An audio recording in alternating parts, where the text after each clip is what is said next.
السلام علیکم ورحمۃ اللہ وبرکاتہ۔ انسان کی جو نارمل زندگی ہے، ایک روٹین کی زندگی ہے، روزمرہ زندگی میں تین بنیادی چیزیں ہیں یا چار چیزیں ہیں جن کی وجہ سے انسان پر غسل جو ہے وہ واجب ہوتا ہے، فرض ہوتا ہے۔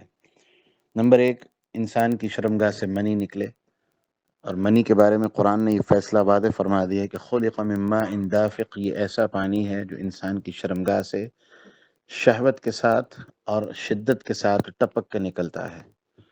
یہ قرآن نے واضح فرما دیا ہے۔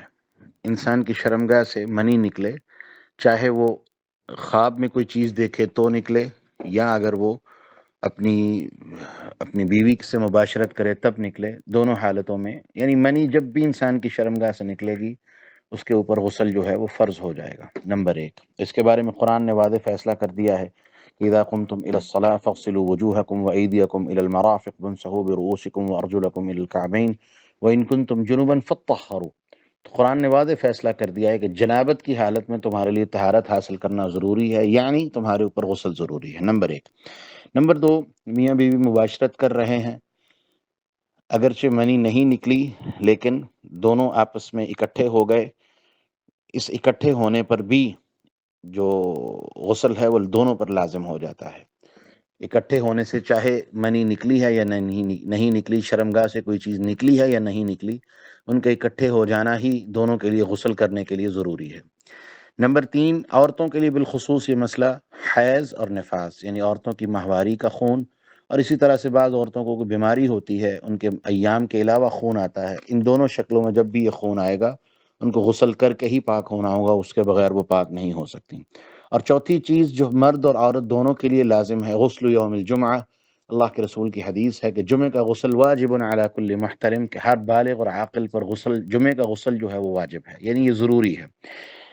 اس کے علاوہ دو حالتیں ایسی ہیں جو روٹین کی نہیں لیکن کبھی اگر زندگی میں پیش آئیں تو ان کے لیے غسل بھی ضروری ہے۔ نمبر ایک، اللہ کے رسول کی حدیث ہے کہ من غسل میتا فلیغتسل، اگر کوئی انسان کسی مردہ میت کو وہ غسل دے تو اس کے لیے بھی ضروری ہے کہ وہ خود بھی غسل کرے، غسل دینے والا جو ہے وہ غسل کرے گا میت کو غسل دینے کے بعد۔ اور دوسرا، اذا اسلم کافرا، جب بھی کسی کافر کو مسلمان کیا جانے لگے گا تو پہلے اسے غسل کروایا جائے گا اور اس کے بعد اسے کلمہ پڑھایا جائے گا۔ تو یہ وہ حالتیں ہیں جن حالتوں میں جو غسل ہے وہ ضروری ہو جاتا ہے۔ اس کے بغیر جو حالتیں ہیں، کسی حالت میں انسان نہانا چاہے تو مستحب ہے۔ رسول اللہ صلی اللہ علیہ وسلم غسل کو پسند فرماتے تھے، طہارت کو پسند فرماتے تھے، صاف ستھرا رہنے کو پسند فرماتے تھے، اور صاف ستھرگی کا سب سے بڑا ذریعہ اور سبب جو ہے وہ غسل ہے۔